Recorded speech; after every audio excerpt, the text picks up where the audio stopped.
ini dia map kedua kita. Kita masuk ke map yang paling luas, Miramar akan dimainkan. Oke, tanpa berlama-lama kita bakal langsung menuju ke map kedua kita. Ini dia Miramar dengan arah pesawat yang kali ini cosplay Erangel, pelit di bagian selatan. Aduh. Kayaknya pilotnya tuker shift. Yang kemarin di Erangel pelit-pelitan. Iya. Dipindahin ke Miramar.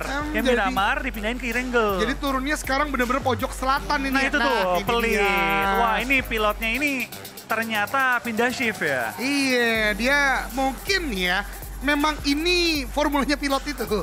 Jadi dia akan terus seperti ini dari Ladrilera menuju ke arah Puerto lagi dan lagi tim-tim yang ke utara. Apalagi gue tahu ada beberapa tim yang coba ke La Cobreria, ada yang menuju ke arah bagian Cruz Deval, El Azhar dan lain-lain. Ini pasti banget butuh effort lebih. Tapi kembali lagi sih, menurut gue patternnya udah terbangun. Landing zone udah kayak di tanda tangan akte tanah, akte jual beli bangunannya juga udah jadi. Jadi kayak gak banyak lagi yang tabrakan terjadi. Tinggal apakah spot vehicle ini yang sama yang dicari oleh para player yang coba ke atas sekarang. Tapi baik lagi sih, dari semua tim gue rasa, dan bukan ngerasa sih, gue yakin sekelas PMGC itu melihat arah pesawat gini nggak mungkin cuma ngeluh doang kayak aduh arah pesawatnya jauh. Mereka pasti sudah menyiapkan plan backup juga, mereka punya plan juga mungkin untuk dapetin kendaraan di area yang mana, dan sudah eksperimen juga, oh kalau kesini rebutan sama tim A, kalau sini rebutan tim B, yuk kita ambil pinggir-pinggiran aja. Kalau mereka yang ngedekat ke kita, formasi kita misalnya satu ambil kendaraan, dua lagi ambil shake-shakean, siapa tahu ada senjata dalamnya. Iya, itu dia yang bisa dilakukan tentunya ya, karena ada percentage juga ketika memang udah sulit, kita akan bergantung ke beberapa shake yang tersebar, namun kali ini dari tim Secret bertemu dengan Reject. Wow, ini cukup cepat pertemuan antara keduanya.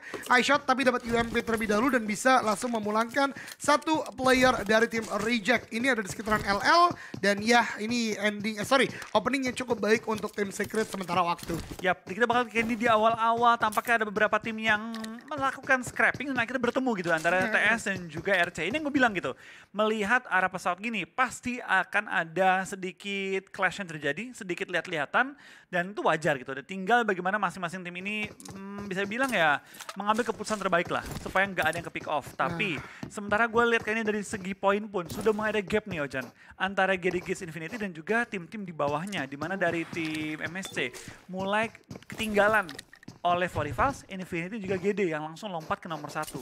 22 poin sekarang gapnya dengan di Infinity, terlebih dengan Genesis Dogma Gates. Namun ini Super Weekend yang kedua teman-teman, masih ada Super Weekend yang ketiga. Oleh karenanya kalau kita berkaca ke atas tentu tidak adil kalau kita tidak berkaca ke bawah juga.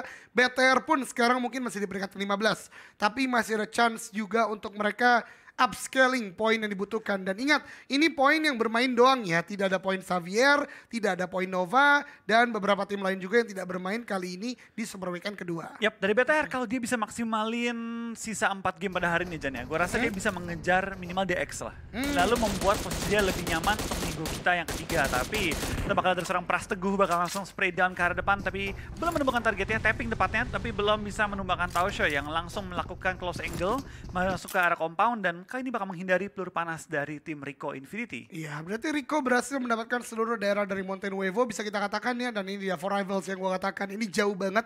Mereka menuju ke arah bagian Hacienda del Patron, berarti karena ini di atas dari Graveyard, masih mengambang saja, mengapung tinggi di udara, berarti bukan vehicle yang mereka cari. Dan menurut gue ini wajar buat For Rivals ketika langsung mengirimkan beberapa player langsung ke arah bagian depan, karena bagian tengah vehicle sekitaran Pecado ini terlalu banyak resikonya. Orang-orang LL, orang-orang cuma Cera, Pecado-nya sendiri bahkan bisa jadi clash yang dilakukan. Dan oleh karenanya For Rivals akan aman sementara waktu, tapi zona tadi menuju ke arah bagian kiri atas. So, buat tim-tim kayak misalnya Genesis Dogma contohnya juga yang ada di bagian kanan dekat dengan Impala, udah harus memetakan pergerakannya seperti apa, karena jauh dari zona tentu bukan kabar gembira juga untuk setiap timnya. Iya, tentu PR juga, tapi pastinya juga dari tim-tim yang sudah bertanding selalu punya plan. Mereka tahu resiko kota-kota mereka ibaratnya zona pentalan, arah pesawat yang nggak nyampe, ataupun kendaraan yang minim spawn. Mereka tuh pasti punya plan B ibaratnya kemana kita harus looting dulu, kemana harus cari kendaraan, gimana kita bakal rotasi, dan dia bakal terus membaca pola permainan.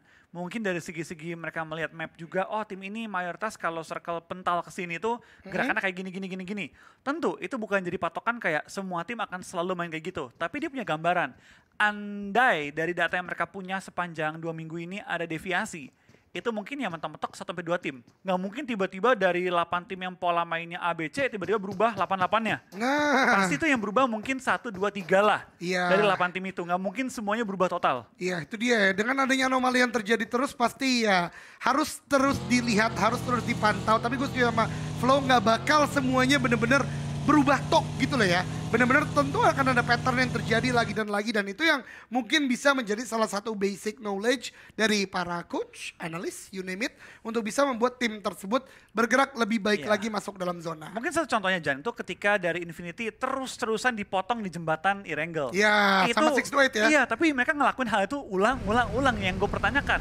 Kenapa mereka ngulang terus? Aduh. Padahal itu kan kayak kesalahan fatal, tapi ternyata kita bakal lihat dari tim STR dan juga FaZe bakal bertemu dalam arah rotasi mereka. Vintores, kendaraannya pun kan diledakkan dan Vintores terjebak di tengah-tengah lapangan. Dengan minimnya cover, minimnya tempat kabur. Tapi lihat, backup sangat cepat dari seorang Tony Kurniawan. Menumbangkan targetnya, tapi 33Z langsung menumbangkan Tony Kurniawan balik. Betul, dengan Carnage 8K kali 8. Sebuah combination yang kuat sekali tentunya. Bahkan revive sedang coba dilakukan oleh tim FaZe Clan. Namun tidak terlalu mudah untuk Vintores, tentunya penyelamatan akan sangat berbuah negatif sign untuk tim FaZe Clan. Namun dari tim 6-8 juga, Daoshi ini cukup sulit juga untuk melakukan revive. Karena Vintores benar-benar mengetahui letaknya. Nate sedang di-cook dan itu dia. Ada sebuah percobaan dan kali ini dari Beer 11. Scar L-nya connect ke arah satu player 6-8 lagi yang coba untuk melakukan sebuah repositioning. Sementara dari tim Damwon, what happened kali ini bertemu dengan tim Cryptic dan satu player Cryptic, Lazy Boy,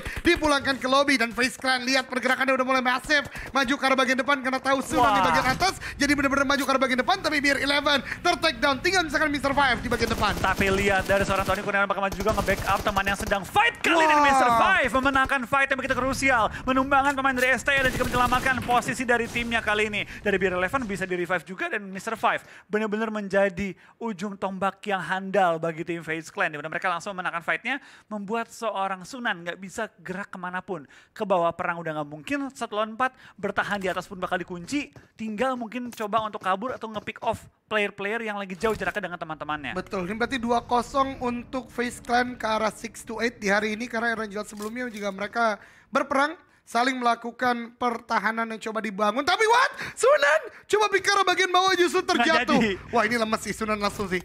Oke, nge-heal terlebih dahulu karena memang udah nggak ada pick yang bisa dilakukan. Dan bahkan tadi bandages yang digunakan oleh Sunan. Ini menandakan memang loot dari 6-8 juga menurutku belum matang, Flo. Ya, tapi dari 6-8 lihat dari seorang Sunan, dia kayaknya udah bingung gitu. Mau fight juga temponya udah, momennya udah hilang lah gitu. Mau nggak fight juga rugi banget. Dan ya baik lagi sih dari FaZe tadi menunjukkan fight mereka rapi banget, tapi lihat dari Sunan gak akan berdiam begitu saja. Tapi dari FaZe Clan sudah memperhitungkan adanya pick-pick nakal dari seorang Sunan, pengen nge-pick off pemain FaZe yang lagi lengah. Betul banget, Mr. Five tadi hampir saja ter-knockdown, tapi lagi dan lagi balasan FaZe Clan cepat banget. Dan kali ini bahkan Sunan udah repositioning aja udah nggak worth it sama sekali. Apalagi yang gua katakan tadi, udah nggak ada first aid. Dia tadi memang udah full boost tapi healingnya udah terbatas. Namun kali ini tim Secret kembali lagi bertemu dengan Reject dan Nate dari seorang Kids Connect. Barrelnya meng-end dari player Reject tersebut. Menyisakan Reggie yang kali ini bertahan.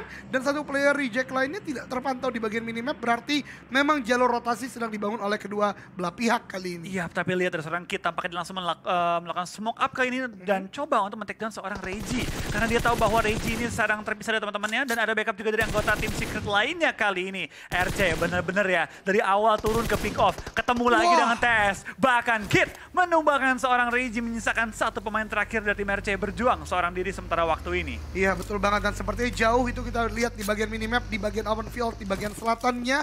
Satu player terakhir Reject dan dari tim Secret akan cukup aman. Sementara waktu kita lihat pergerakan dari tim Indonesia, Genesis Dogma udah mulai masuk dari bagian tenggara. Di belakang mereka ada MS Chanburi, kemudian berdekatan dengan Bigetron Red Alliance juga, not a good situation. Tapi kita lihat dari BTR, Zuxi udah mulai maju ke arah bagian depan, berarti tidak akan ada komit lama untuk holding position buat BTR. Mereka langsung coba ke arah bagian tengah, Wolfie. Yap, tapi kita bakal lihat juga dengan mayoritas tim yang masih ada di pinggir-pinggir circle. Mungkin kita bakal melihat kali ini ya, masukin minggu kedua atau minggu ketiga, udah nggak lagi jadi kewajiban ataupun meta untuk tabrak tengah, tabrak tengah, tabrak tengah. Makin banyak loh Jan, tim-tim yang tuh pede main di pinggir circle kayak MSC.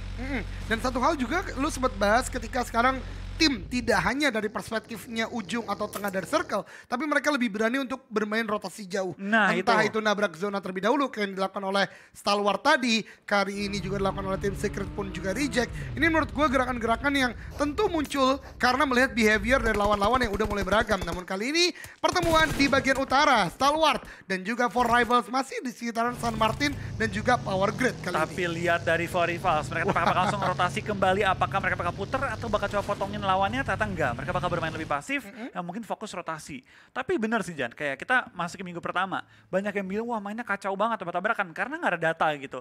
Lebih resiko kita muter-muter dan dipotong-potong daripada kita main tengah-tengah dan at least kayak berharap zona mental ke kita. Tapi ya masuk ke minggu kedua terlihat tim-tim itu nggak cuma pengen ngandalin tanda kutip hoki mental zona. Mereka pengen ibaratnya kendalikan gameplaynya dengan cara ya udah mereka main di pinggir circle, ngebaca data, memaksimalkan data yang ada juga dengan membaca pola-pola yang ada. Nah terlihat gitu makin banyak tim yang sudah mulai pede main di pinggir circle, ada yang juga gatekeepingnya lebih rapih, nggak cuma sekedar nunggu zona mental tapi sudah mulai mempersiapkan step mereka. Dan masuk ke minggu ketiga ini bakal lebih matang lagi sih. Iya betul, karena kembali lagi seluruh experience ini akan dijadikan sebuah data numerik mungkin ya. Dilihat dari menit atau minute by minute-nya, dilihat dari yang paling basic ada landing zone-nya, kemudian juga bagaimana pola rotasi lawan terdekat kita. Menurut gue tadi pilihan dari Genesis Dogma untuk melewati LL juga bukan sebuah pilihan yang asal aja, tapi memang melihat dari beberapa match sebelumnya LL akan bisa untuk dimainkan dan kali ini cukup aman. Namun dari Tang Jiabao mendapatkan satu play dari Stalwart, seorang action yang mempunyai damage terbesar tadi sebelum game ini dan bahkan mendapatkan elimination yang cukup besar juga. Hasil kali ini seperti yang ada knock-in yang coba dibangun dan dari Stalwart juga tidak akan komit melakukan penyelamatan karena cukup open field. Yang kedua juga Power Grid setidaknya bisa dimainkan oleh mereka sementara waktu ini. Yap, tapi mulai masuk ke zona kedua tampaknya cukup banyak tim yang sudah mulai saling bertemu kali ini, bahkan dari seorang Longs langsung mengamankan juga poin dari TJB. Tapi sementara itu beberapa tim juga sudah mulai saling menyebar, memaksimalkan area yang mereka kuasai dan coba untuk mungkin membangun jebakan lah buat tim-tim yang masuk ke area mereka. Karena nggak sekali dua kali kita melihat tim-tim yang akhirnya ngebangun jebakan di open field, banyak yang masuk lewat tengah-tengah mereka yang menjadi ibaratnya jalur rotasi tanda kutip aman, open field yang nggak ada compound, nggak ada tempat-tempat yang high priority. Pas lewat dijebak sama 4 orang, 3 orang. Kayak yang Nova lakuin di Wrangle. Yang mereka nyebar ke 4 titik dalam area ruins. Mereka tahu orang tuh beranggapannya open field, nggak mungkin ada nahan-nahan. Lewat tengah-tengah di spray dari 4 angle berbeda. Ya itu langsung membuat kerugian bagi lawannya tentunya.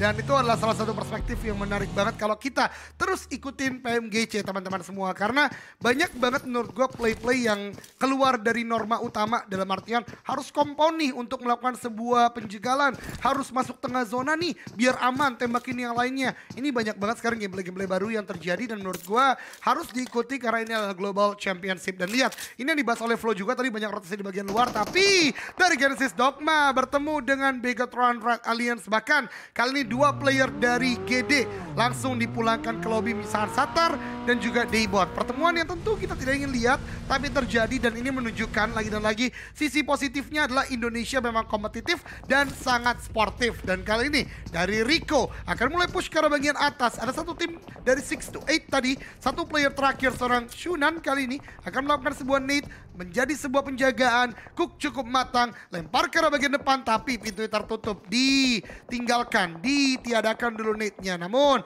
di sekitar mereka juga masih ada For Rivals karena memang dari tadi menjaga di sana dan dari Pika dapat satu play dari For Rivals dan akan langsung dicoba di end begitu saja. Tapi lihat dengan poin yang mereka peroleh, mereka juga kali ini harus membuka informasi dari tim STE bahwa ada orang di atas yang nambah HBD membernya. Dari tim RBT tahu bahwa kali ini mereka harus melakukan break juga. Tapi dari seorang Sunan menang kembali pemain dari Rico. What happened?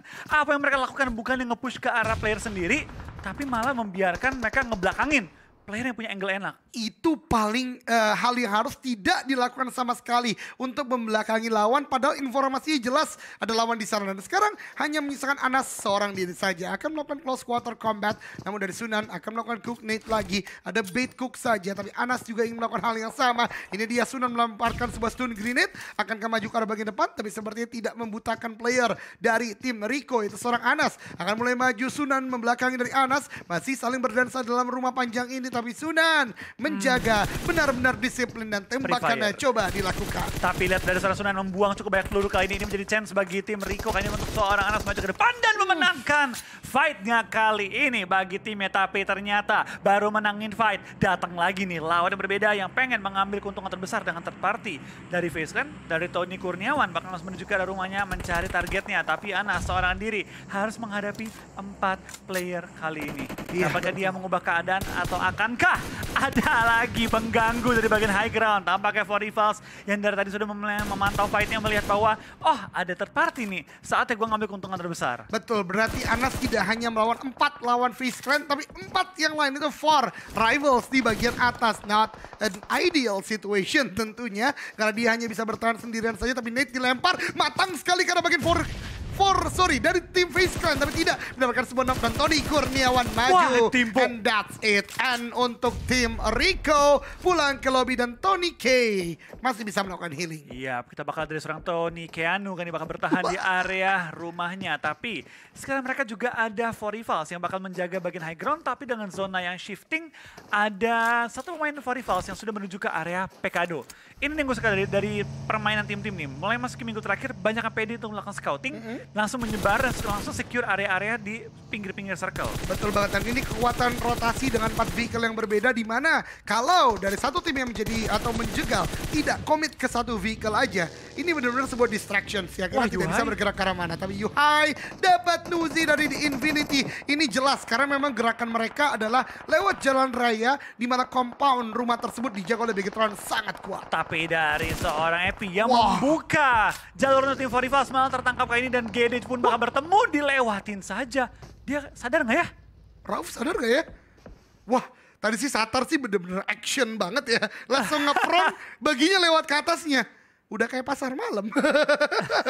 Tapi Satar pede banget loh dia. Betul. Dia lompatin, dia nggak nembak, dia kayak oke, sabar kasih lewat, berharap tidak terlihat. Betul, itu kayak trigger disiplin juga akhirnya yang dijaga ya oleh seorang Satar. Dan Daybot ada di bagian bawah, ini menurut gua gerakannya bagus. Karena kalau zona gini, biasanya kalau nggak ke Pekado ke arah high groundnya. Oleh karenanya 50-50 chance itu dimanfaatkan GD dengan nyebar 2 player terakhirnya. Iya, paling nggak kalau ada satu ke pick off, satu masih bertahan di angle yang berbeda dengan posisi yang totally berbeda juga.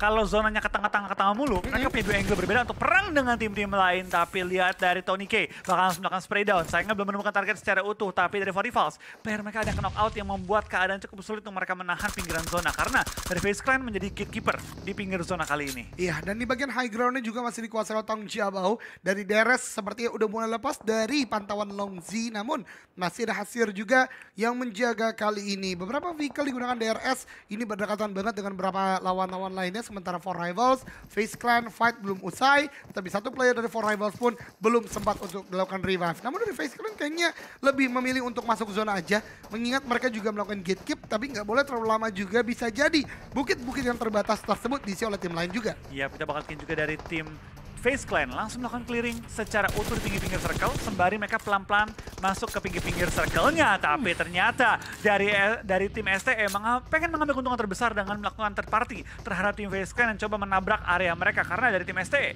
sama kondisi dengan tim FaZe, tapi lebih jauh dari area zonanya. Pika pun langsung maju, coba nempel ke arah lower ground yang dimiliki oleh FaZe Clan. Tapi 3-way showdown akan terbangun kali ini dengan area For Rivals yang juga maju dengan 2 member mereka. Top, mendapatkan target yang dia cari. Spray down hipfire menuju ke lawannya, belum menemukan target lagi. Kali ini keadaannya cukup chaos dari 3 tim yang ada di pinggir circle. Betul, tapi gue lihat dari Star Wars sepertinya dapat airdrop karena ada satu AWM tadi yang digunakan oleh Pika dan sepertinya membuat mereka vest dan helmetnya pede banget. Tapi Top terkena damage yang sangat besar, dan bahkan tidak hanya dari For Rivals dan FaZe Clan, ada Tong Jiabao juga dari sisi bukit yang lain memberikan damage. Scree dan juga Pika kali ini harus bertahan, tapi Scree dalam perjalanan ter-takedown kan tidak, ternyata masih berdansa di bagian luar, tapi ditembak akhirnya oleh Tony K. Tony K close quarter combat, hampir mendapatkan yang kedua. Ternyata For Rivals yang mengambil kesempatan tersebut buat Tony K. Memang tersungkur, tapi momentum ini dimanfaatkan oleh FaZe Clan yang lainnya untuk masuk ke dalam zona. Grid no healing, apakah bisa menemukan seorang Vintores? Ternyata nggak bisa. Vintores dapetin 1, apakah bakal dapetin 2 kali ini? Vintores bakal langsung dinaikin posisinya. Dia tahu bahwa keadaannya cukup berbahaya. Dia men-secure point elimination dan untungnya tidak ter-take down oleh pemain terakhir For Rivals. Tapi ternyata yang dapetin dia bukan For Rivals, melainkan Yuhai yang dapetin knock ke arah dia. Luar biasa banget, bahkan di end langsung oleh Yuhai menambahkan elimination lagi untuk Bigetron Red Alliance. Wah, Zuxi Satar. sepertinya udah langsung melakukan sebuah vehicle movement dan Satar di tengah-tengah berarti ke arah bagian atas dan tadi ternyata movement dari GD bener-bener poinnya aktif banget ya. Yap, dapetin 2 player masuk ke arah zona. Di sini mungkin dari seorang Daybot ya. Tugasnya bukan semata-mata cuma bertahan, tapi mungkin tarikin kaki-kaki player yang bakal naik ke atas high ground. Apalagi kalau zonanya mentah lagi dan keluar dari area posisi PKD-nya. Betul banget. Ini setidaknya ada 2 yang terpantau dari di Infinity ya. Mungkin akan bisa menjadi poin tambahan bagi Daybot pun juga BTR. Karena BTR juga ada 1 player tadi di bagian PKD kalau nggak salah Ryzen yang ditugaskan di bagian sana. Tapi Zuxi udah mulai maju pun juga Luxi meninggal Yuhai di bagian belakang. Berarti setup dari BTR melebar untuk ada vision tembak lain karena lawan-lawannya. Tapi kali ini Mr. Five coba tembak ke arah Tayo. Justru di take down oleh tim Secret. Walaupun begitu bawa pulang 7 elimination dari FaZe Clan sendiri. 8 poin tuh fair banget bagi tim FaZe, apalagi mereka kali ini bermain dengan cukup baik. Cuma sayang aja, mereka fight demi fight terus mengalami kerugian dikit-dikit yang akhirnya menumpuk di late game. Tapi BTR lagi mengendalikan center circle. Kali bisa perang dengan berbagai tim sekaligus, tapi Zuxi knock out. Ryzen harus menutup angle shoot kali ini. Dan Luxi langsung menutup angle shoot juga, menghindari knock yang berlebihan dari tim BTR. Tapi dari lain sisi, dari Yuhai sudah mengantongi 4 elimination. Bakal terus mencari poin-poin tambahan dengan posisi dia di bagian low ground terhadap tim MSC. Ini sih yang sulit ya ketika kita memang melakukan split itu nggak boleh melakukan overpick dan itu menurut gua tadi terlalu overpick dari Bigetron sendiri.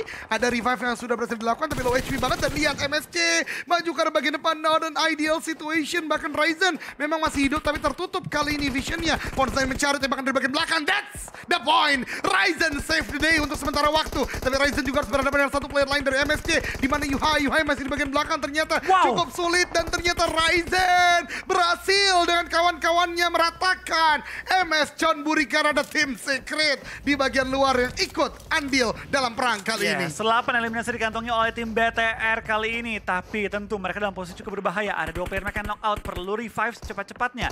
Area mereka deketnya itu paling nggak aman, tapi di sekitarnya cukup banyak tim yang sudah mengintai pergerakan mereka. Dari Secret bakal perang juga dengan tim TJB. Secret sudah mengantongi 7 eliminasi dan masih lengkap dengan keempat player mereka, tapi zona kembali mental ke BTR, kembali mental ke arah GD. Di sini GD punya chance untuk memaksimalkan poin mereka. Betul banget. Oh berarti tadi Yuhai udah ke take down ketika tim Secret masuk ya. Karena memang menjaga di bagian belakang. Tapi benar kata Wolfie sekarang zona menuju ke arah 2 tim Indonesia. Bigetron seperti menyadari hal tersebut akan coba untuk melakukan sebuah split dan Daybot. Betul. Rumah itu masih cukup aman walaupun ya mungkin masuk zona tipis banget sih Vlog kayaknya ya. Tapi Daybot bakal dimajuin oleh 2 pemain dari Infinity kali ini. Dan ya. mungkin kita bakal melihat clutch ataupun ada clash yang terjadi dan tampaknya Satar ke pick off. Ini bukan tanda yang baik karena dari Satar yang harusnya menjaga center circle-nya. Tapi tentu dari BTR melakukan push agresif terhadap seorang Satar. Dan sekarang dari GD tinggal menyisakan Daybot.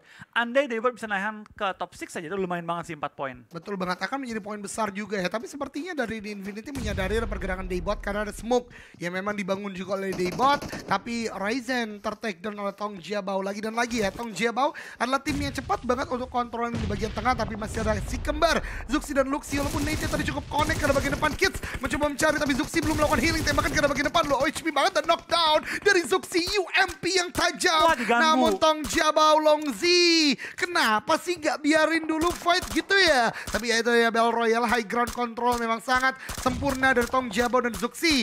Dipulangkan ke lobby, berarti hanya misalkan Luxi aja sementara waktu, namun setidaknya 9 elimination udah dikumpulkan oleh Bigetron Red Alliance. Iya, minimal 10 poin masuk kantong. Menurut gue 10 poin adalah angka yang sangat-sangat aman. Tapi TJB lagi asik-asik nembak, diganggu lagi oleh tim yang berbeda itu tim DRS yang mengambil high ground advantage juga kali ini. Di bawah mereka ada Marshall juga yang mencoba bertahan hidup selama mungkin mengingat dia adalah pemain terakhir dari CS. Iya betul banget, Luxi akan coba bergerak lagi maju ke arah bagian depan dan tim Secret ketika dalam perjalanan ditembaki terus menerus Luxi dengan low HP entah masih ada first aid atau tidak dan tim Secret kali ini yang menjadi target hidup untuk Tong Jiabao Longzi masih terus melakukan pick up dan ini dia Geronimo Duar tidak ternyata. Enggak aman masih. Betul. Tapi lihat dari Luxi apakah dia nggak healing lagi nih? Iya sih. Dia hanya bertahan dan mungkin mengandalkan boostingannya untuk bertahan lebih lama lagi. Tapi Secret pengen melakukan sweeping di pinggir zona, melakukan spray down ke arah posisi diserang Daybot, tapi belum sampai maju. Luxi akhir healing tapi. Iya, ternyata punya ya. Berarti tadi mungkin lebih ke arah dia bener-bener nggak boleh ke pick off terlebih dahulu, jadi bener-bener nungguin dulu ketika ada push yang mungkin akan dilakukan oleh tim Secret lagi, dan ternyata momentumnya healing masih bisa dilakukan. Sementara tim Secret tadi ter-take down dan DRS di pojok zona flow. Yap, ini dari DRS dan juga TJB bakal saling tahan-tahanan. Tapi lihat dari Bambu, bakal lempar granat tapi ada trade knock yang terjadi. Bambu knockout, dari seorang Nima juga knockout. Tapi dari Gyalzen dan juga AJ masih bertahan dengan nyawa yang cukup aman sementara waktu ini dan juga posisi yang cukup nyaman. Zona baru bergerak dalam waktu 45 detik yang berarti masih ada space untuk pergerakan dari member-member tim TJB kali ini. Ya pun juga tadi kita lihat Daybot dan di Infinity sudah tidak masuk dalam zona. Oleh karenanya mereka akan bergerak dalam beberapa waktu ke depan. Tapi seperti ada fokus yang coba dibangun oleh Tong Jabau. Kalau DRS AJ kebakar juga. Gyalzen dan juga Nima menjadi last two man standing, dan Tong Jabau seperti udah mulai melakukan regrouping. Dan Luxi ter-take down, well played. Nice try. Di peringkat ke-8 berarti 10 poin dapatkan. Dan ini dia, kita fight kembali lagi. Longzi maju ke bagian depan, dibakar dong seluruh areanya. Dan DRS benar-benar dalam api asmara. Nima di bagian pojok dan rata. DRS pulang ke lobby. Dan GD bertahan hingga top 6 kali ini. Yang gue bilang, top 6 ini udah bagus banget. Apalagi dapetin 4 poin placement, dan itu menjadi poin yang cukup enak tambah dengan game pertama mereka. Tapi dari bot tampaknya hanya bertahan saja nggak cukup. Dia bakal berperan dengan tim Infinity, dapatkah dia meng-clutch lawannya kali ini. 2-on-1 situation. Betul, ada Molly yang dilemparkan terlebih dahulu untuk menutup pergerakan dari Infinity, namun dari Nigma menyisakan Roduf kali ini sebagai last man standing. Marshall ternyata dengan Grozanya sakit banget. Close combat, sementara tim Secret dan Tong Jabau. Dua tim gede di bagian atas, tapi Daybot Nate-nya connect ke arah bagian Mela. Misalkan Gotuni, the last man standing. Gotuni berdansa, tapi Daybot pun ingin mendapatkan poin ini. Close quarter combat tidak akan terelakkan. Gotuni belum menyadari. Daybot sudah tahu di mana Gotuni berada. Daybot akan melawan tembakan ke arah bagian atas. Gotuni low HP pun juga Daybot mengganti ke arah bagian sekarang. Jamaru front shotnya nyaris. Tapi well played juga untuk Genesis Dogma karena tadi eliminationnya masuk. Yap, elimination masuk. 5 poin masuk untuk GD. Stabil lah 5 poin per ronde juga. Nice try bagi dua perwakilan Indonesia. 5 tim tersisa, 11 yang masih live. Tapi 3 tim hanya menyisakan solo warrior mereka. Sedangkan TJB dan juga Secret masih lengkap dengan 4 player mereka meskipun ada yang ke knockdown.